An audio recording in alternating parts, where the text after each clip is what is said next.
तो आज हम जिनकी बात कर रहे हैं वो है बंकिम चंद्र चट्टोपाध्याय।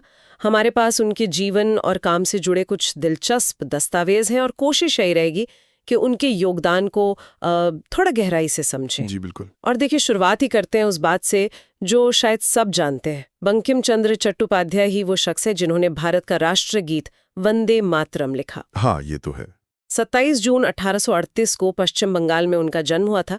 कमाल के उपन्यासकार और कवि थे वो। पर हाँ, ये बात भी बड़ी दिलचस्प है कि वो सिर्फ लिख ही नहीं रहे थे, मतलब साहित्य के साथ साथ वो एक प्रशासनिक अधिकारी भी थे। अच्छा? जी हाँ, 1891 तक कलकत्ता के डिप्टी कलेक्टर रहे। तो सोचिए, प्रशासन का वो अनुभव, वो जमीनी हकीकत उनके लेखन पर, खासकर सामाजिक मुद्दों पर कैसे असर डालती होगी। बिल्कुल, ये तो एक अलग ही नजरिया देता है उनके काम को। अच्छा, चलिए वापस वंदे मातरम पर आते हैं। ये गीत संस्कृत में लिखा गया था और जैसा स्रोत बताते हैं, स्वतंत्रता संग्राम के वक्त ये सिर्फ एक गीत नहीं रह गया था। नहीं, बिल्कुल नहीं। ये तो करोड़ों लोगों के लिए एक तरह से प्रेरणा, जुनून का प्रतीक बन गया। इसने सच में जोश भर दिया था। हाँ, और ये जानना भी अहम है कि वंदे मातरम असल में उनके बहुत ही मशहूर उपन्यास आनंद मठ का हिस्सा है। हाँ, आनंद मठ। जी, और ये उपन्यास 1770 से 1820 के बीच जो सन्यासी विद्रोह हुआ था ना, हाँ। उसकी पृष्ठभूमि पर आधारित है। ओह अच्छा, सन्यासी विद्रोह। हाँ, जब सन्यासियों के कुछ समूहों ने अंग्रेजी हुकूमत और जो स्थानीय शासक थे उनके खिलाफ हथियार उठा लिए थे।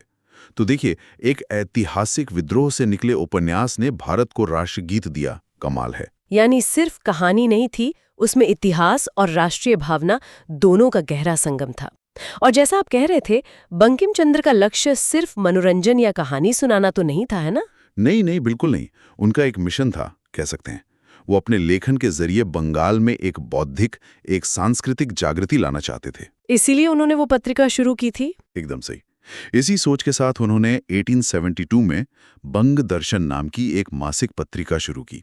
ये सिर्फ एक पत्रिका नहीं थी, ये उनके साहित्यिक और सामाजिक विचारों को फैलाने का, उन पर बहस छेड़ने का एक मंच था।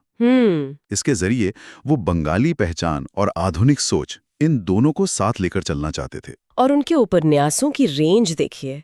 आनंद मठ तो है ही, फिर कपाल कुंडला, देवी चौधरानी, विष वृक्ष, हाँ, जिसका मतलब है जहर का पेड़। हाँ, शायद उसमें विधवा पुनर्विवाह जैसे सामाजिक मुद्दों पर कोई तीखी टिप्पणी रही होगी उस जमाने के हिसाब से। बिल्कुल। और फिर चंद्रशेखर, राजमोहन की पत्नी, कृष्णकांत विल, लिस्ट लंबी है। हर एक अपने आप में महत्वपूर्ण। जी हाँ, उनका काम बहुत व्यापक था।